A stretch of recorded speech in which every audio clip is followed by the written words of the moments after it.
welcome to yet another installment of Moneylife's weekly monologues.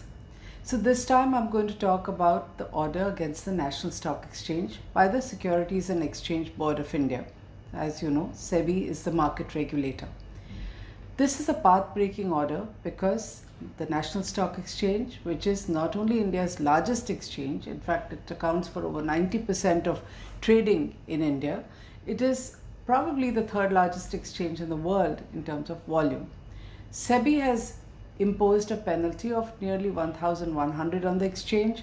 It has punished two former managing directors, Ravi Narayan and Chitra Ramakrishna, and it has taken action against 3 brokerage firms. Before we get into the details, let's look at how it all began and what it means. So this is an order in what is called the Algo Scam. Algo standing for algorithm-based trading, or what is called the Colo Scam. Colo standing for co-location. Now what does this mean? It really means that very large brokers, usually institutional brokers and some very big brokers, have written algorithms that help them to trade faster and to design trading patterns where they take advantage of movements in stock prices. Okay, so there is some news, something happens, and if stock prices are going up and down, they manage to buy and sell rapidly in nanoseconds in a machine-based operation, which is based on an algorithm that's written. This happens all over the world. It's called algo trading. Now, it's not enough to write an algorithm and to have big servers. The algorithm works better and you make more profits if your servers are located very close to the main servers of the exchange. So exchanges, stock exchanges all over the world have allowed these very large traders to locate their servers within the premises of the exchange. So that is called co-location. So this is the algo scam or the colo scam. In 2015, a whistleblower wrote to SEBI and marked a copy to me on a letter where he said that there was a scandal of sorts brewing in the National Stock Exchange where some brokers could consistently log into the servers ahead of others by ensuring that the pipeline that links from the main NSE server into their co-located server is the fastest. Now, I'm not going to get into all the complicated details of what he said in this very, very complex letter. It is there on my website at www.moneylife.in, or if you look at my articles and click on the link, those of you who are interested are bound to go and read it. But for the rest of you, I think the issue is what really happened. So 3 brokers took advantage. They apparently were benefiting, but this is only a part of the problem. The other issues were the manner in which decisions were being made at the National Stock Exchange, who was calling the shots, whether the exchange listened to SEBI, whether it showed due diligence, whether it was following the rules. There was a whole lot of murky detail that came out eventually from 2015 until now. But what really happened is, initially, as SEBI always does, this complex letter was sent to the NSE. NSE said nothing of this is true, so the letter was filed.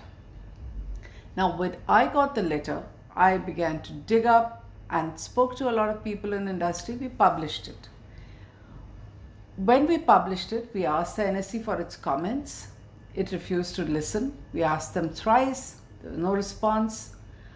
When I put up the letter on the website and said I'm crowdsourcing information about this so-called algo scandal, all hell broke loose. NSE filed a 100 crore defamation case against me, Debashish Basu, the editor, and Moneylife. This went to the Bombay High Court. That was another path-breaking judgment where, right at the interim order itself, Justice Gautam Patel threw out NSE's notice of motion, refused to grant a stay, and he also fined the exchange 50 lakhs. NSE, of course, filed an appeal, but by then, SEBI had dug up this letter all over again, had given it to its technical advisory committee, and an investigation began.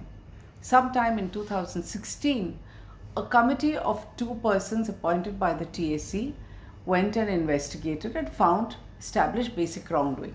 Now, I'm going to telescope a little from here. This was just the beginning. The case against us was withdrawn by the NSE when more and more reports came out. So there were eventually 7 reports including forensic audits by Deloitte, by Ernst & Young, by ISB Hyderabad, and several others, including SEBI's own investigation team that had gone there. At the end of these reports, SEBI on 30th April came up with 5 orders. 2 long orders, one is called the Colo order and the other is on the dark fiber. The dark fiber is essentially something that a connection that links the exchange to various servers where there's very little traffic, and so data travels very, very fast, lightning speed over there, and again gives an advantage to a set of people. So SEBI came up with 5 orders. Essentially, the big picture is the National Stock Exchange has been barred from accessing the capital market, which means it can't make its initial public offer, which is pending for many, many years. It was fined the 2 fines levied on it, totaling up to 1,100 crore with interest. And there was action, like I said, against the 2 former managing directors. A whole lot of employees who had been implicated in show cause notices have been let off. And there were 3 brokers that were punished. The debate in the last few days is this like a big deal? Does it mean that SEBI has found a lot of wrongdoing and we can now look at a cleanup? Or is this 1,100 crore unfair? Because the first line of SEBI's order actually says that it hasn't found any fraud. Now, if there is no fraud that is established and no individual culpability, and SEBI hasn't quantified what were the losses or illegal gains by some people, then were the orders too harsh and were the punishments too much? There is another angle to these 5 orders. There are 2 orders on the involvement of an economist who's been closely working with the NSE and the Finance Ministry, called Dr. Ajay Shah. His sister-in-law Susan Thomas, who ran a company that wrote algorithms. Like I said before, the better your algorithm, the closer you are to the exchange, the more profits you make. And Ajay Shah managed to get access to NSE data, which was not available to anyone, which apparently was given to Susan Thomas's firm. So she, her firm, and another director have also been punished. Is it too much or is it fair? If you look at the comments on our website, lots of people think SEBI got away with less than a slap on the wrist. Some think 1,100 crores is too much for the exchange to be punished when core issues have not been established. My view is a little different. My view is that SEBI once again has just not gone into details. In spite of 7 reports and a forensic investigation, SEBI has simply not used the enormous powers that it has. In 2013, the SEBI Act and a couple of other acts that deal with capital markets were amended to give more and more powers to SEBI. Today, SEBI is one of the most powerful regulators. It has powers of search and seizure. It can send people directly to jail. It can call for records. It can call for records from other regulators, including international ones and other investigation agencies. None of that happened over here. It's almost as though SEBI was reluctant to go and put its feet on the ground and conduct a hardcore investigation. Probably arises from the fact that SEBI doesn't even have enough of competent people with a policing background or investigation background. Don't ask me why that is, but it shows a reluctant regulator who doesn't even want to have the right people over there. So this is what I call a desktop investigation. 5 or 7 reports doesn't matter. You are not trying to get to the bottom of it. None of the reports, by the way, have given a clean chit to the NSE. Everybody has found something wrong. So what you have is SEBI's 2 huge show cause notices, a bit of a fishing expedition, 2 whole-time members looking at these issues and coming up with orders which find a lot of wrongdoing, lack of due diligence, not having standard operating procedures. They go into a lot of detail, but at the end of it, I think people have got away lightly. Now the main one here is the National Stock Exchange. What do you think it can do? It has 2 options. It can contest SEBI's orders. In fact, 3 of the brokers apparently have rushed to the Securities Appellate Tribunal. So SEBI's orders can be argued before the Securities Appellate Tribunal and then later go to the Supreme Court. So 3 brokers seem to be wanting to appeal. NSE hasn't done anything as yet. What would you do if you were an investor of the NSE, especially if you had shares and if you were a global investor? You are one of the people who's been pushing really hard for nearly 6 or 7 years to say, get listed, give us an exit. We want to be able to trade the shares. Ever since the Algo scam happened, or let's call it a scandal, SEBI has impounded 40% of NSE's earnings, which are put into an escrow account, which means already more money than it's going to be paid as punishment has been impounded, and it's sitting in an escrow account. That is quite debilitating for an exchange. SEBI's punishment says 6 months from now, you're home and dry as long as you pay the fine. As long as you accept, yes, there was wrongdoing, we are correcting the system. While I say SEBI's investigation is weak, SEBI thinks it's done a great job. So insiders keep pointing to me. We have changed the entire board of directors. We've got a new managing director and CEO.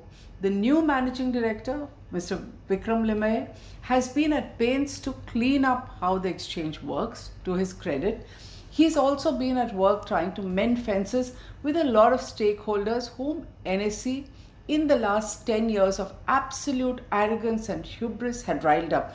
These were everybody ranging from investors who have to trade on the exchange, brokers, market intermediaries, even journalists. There was hardly a journalist who had anything nice to say about how the exchange treats them. So fences have been mended. There is a new management. Things are different. All that happens is there is an order. Wait for 6 months while NSE can possibly work on its IPO, and it puts it behind it. It is not as though this indictment is a matter of life and death. Major exchanges around the world have been caught in wrongdoing, have been punished, have paid much bigger fines, and there was a lot to clean up. Let's not stick to this order alone. In fact, for the last 4 years, I've been talking about regulatory capture. It is a term that defines when a regulated entity has become so powerful that it calls the shots and it dictates terms to the regulator. And I think NSE has been doing that when Mr. Ravi Narayan and Chitra Ramakrishna were so powerful.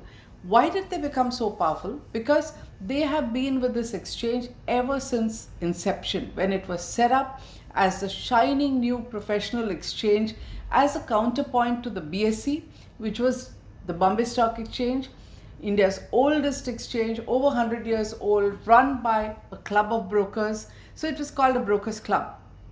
NSE was professional, for-profit, run by a team of technocrats, not given a chance to succeed, did brilliantly well in the first 10 years, set new standards. And then, typical of India, we don't have succession planning. We as regulators are overawed by entities which are large and profitable. The government, as always, plays a role in this because people, politicians and bureaucrats got so close, they were coming to the exchange. In fact, ridiculously enough, many bureaucrats even today believe that NSE is a government exchange. They don't even know that it is a private entity. So NSE enjoyed the best of both worlds. All the perks, the power and the lack of accountability, and running a closing club, of academics and researchers to whom they would give contracts the way they wanted to. They would spend their money the way they wanted to. They would fly and have perks which, government companies didn't have. But for all practical purposes, it was pretending it's a government entity. So much so that the managing directors of the NSE could actually walk into SEBI, could refuse information. None of that has even been touched upon here. That is part of the larger cleanup that has happened. And in fact, if NSE is sensible, they'll realize the fine is even about this. So now let's come to the two other parts. So there was OPG Securities and there were two brokers, Ways to Wealth and GKN Securities. The second two are apparently people who took advantage of the dark fiber connectivity, and OPG had algorithms which hit the servers the fastest. They've also had to pay a fine. It's some 15 crores and more, and they've been banned from the market for 5 years. Is it a harsh punishment? I don't know. They have to take their call. What I think is that it's fairly mild. People can get away. People can find ways around it, or they can keep fighting and pay huge legal expenses, because in India, judicial processes go on and on forever. Actually, I'm not too concerned at what everybody else who's been indicted by SEBI does. The researchers and the academics can take their call, the brokers can take their call, they're bound to fight it out, they'll go by the advice of their lawyers.